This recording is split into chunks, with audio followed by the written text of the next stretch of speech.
Pregnancy में iron की जो रिक्वायरमेंट है नॉर्मल डेज से बहुत ज़्यादा होती है। ऐसे में अगर आपके शरीर में पर्याप्त आयरन नहीं है तो बच्चे का डेवलपमेंट पूरा नहीं हो पाता।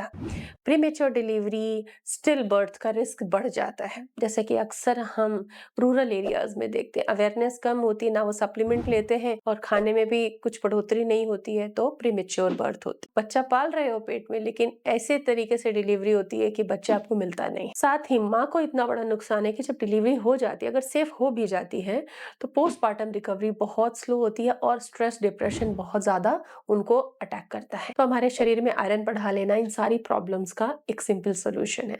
उसके लिए मैं आज कुछ डाइट टिप्स बता रही हूँ। आशा है आपको ये बहुत काम आएगा।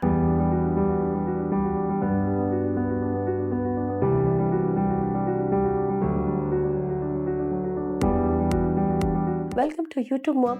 ये है आपके लिए वन स्टॉप डेस्टिनेशन जहां आपको प्रेगनेंसी एंड बेबी केयर से रिलेटेड हर इंफॉर्मेशन मिलती है। आयरन दो तरह का होता है, heme and non heme. Heme iron animal sources से मिलता है and non heme iron plant sources से मिलता है। जो एनिमल सोर्सेज से आयरन मिलता है वो बॉडी में हमारे बहुत जल्दी एब्जॉर्ब हो पाता है, और जो प्लांट सोर्सेज से आता है उसके एब्जॉर्प्शन के लिए हमको कुछ उपाय करने पड़ते हैं। जैसे कि हम अगर अनाज चुकंदर ले रहे हैं या दालें खा रहे हैं तो हम दाल में नींबू डालते हैं। सलाद ले रहे हैं तो उसमें नींबू निचोड़ लेते हैं, ताकि खाने के अंदर जो भी चीज़ें हैं, सपोज पालक पनीर खा रहे हैं कुछ, तो भी नींबू होना चाहिए खाने में, जिससे कि फूड का जो आयरन है वो हमारी बॉडी एब्जॉर्ब कर पाए। तो प्लांट प्रोटीन आप ज़्यादा खाते हो तो आपको विटामिन सी रोज़ लेनी चाहिए।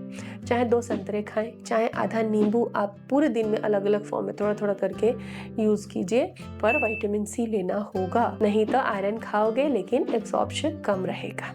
तो ऐसे कुछ अमेजिंग अच्छे सिंपल फूड बताती हूँ जो शरीर में खून बढ़ाएंगे, और इससे बच्चे को ऑक्सीजनेटेड ब्लड मिलने से बच्चे का डेवलपमेंट अच्छा होगा, माँ की भी सांस नहीं फूलेगी, ना सीढ़ी चढ़ते वक्त ना काम करते वक्त, और वो हेल्दी रहेंगी, उनका फिटनेस अच्छा रहेगा। काला मुनक्का जो आता है, काले किशमिश जिसको हम कहते हैं, वो आप प्रेगनेंसी में यूज कीजिए भिगोकर। किशमिश जब हम भिगोते हैं तो उसका पानी भी न्यूट्रिशन वाला हो जाता है, तो उसे फेंके नहीं, उस पानी को भी आप पी सकती हैं। ये आयरन रिच होता है, इसमें नेचुरल शुगर होता है, तो काली किशमिश आप जरूर इस्तेमाल करें, खून बढ़ाना है तो। इसके अंदर जो पॉलीफिनॉल्स होते हैं बेटर हीमोग्लोबिन प्रोडक्शन के लिए काम करते हैं, लेकिन बहुत सारा नहीं कि काले किशमिश खानी तो मुट्ठी भर काले किशमिश खा ली।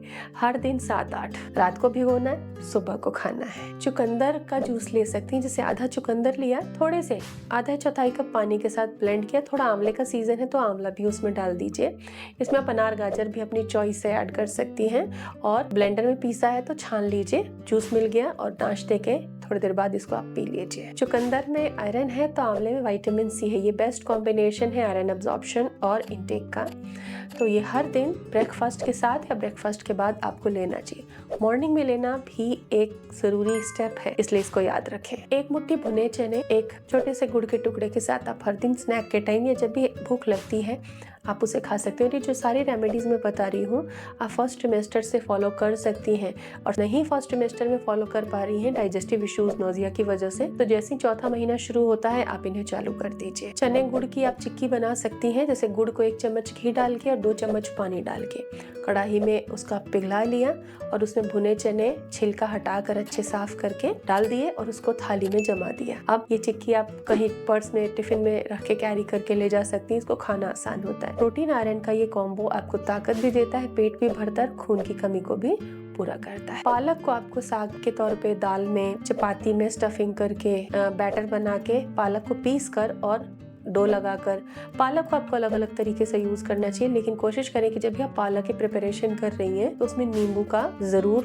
कुछ मात्रा मिलाई जाए सर्विंग से पहले, कुकिंग के दौरान नहीं।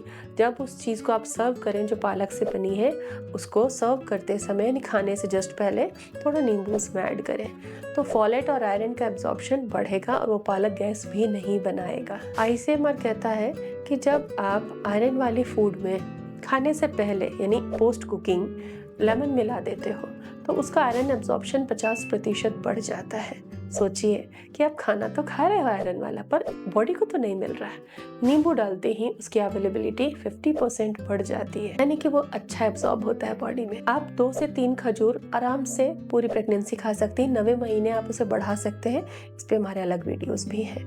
तो इसमें बहुत सारे मिनरल और आयरन होते हैं, फाइबर भी होता है, तो ये फायदा भी करेगा। अब कुछ प्रो टिप्स बताती हूँ जो आयरन एब्जॉर्प्शन को रोक देते हैं। आप अच्छी चीजें खा रहे हो तो भी। पराठे, पालक का पराठा तो बनाया हमने, लेकिन हमने खाई किसके साथ? चाय के साथ।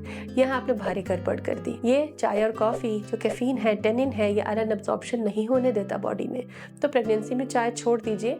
आप थोड़ी सी अजवाइन नींबू की चाय बना लीजिए, अदरक की चाय बना लीजिए, तब खा लीजिए। उसके साथ दूध की चाय या कॉफी आपको नहीं लेनी है। चाय कॉफी खाने के बाद या खाने के साथ आप लेते हो, आयरन अच्छा होगा ये आपको भूलना होगा। ये बहुत बड़ी प्रॉब्लम है इंडिया में, लोग समझते ही नहीं है। आयरन के कढ़ाई में अगर कुकिंग करते हैं तो बहुत अच्छा रहता है, आयरन उसमें आता है, लेकिन कुकिंग के बाद तुरंत खाना आप उसमें से निकालिए।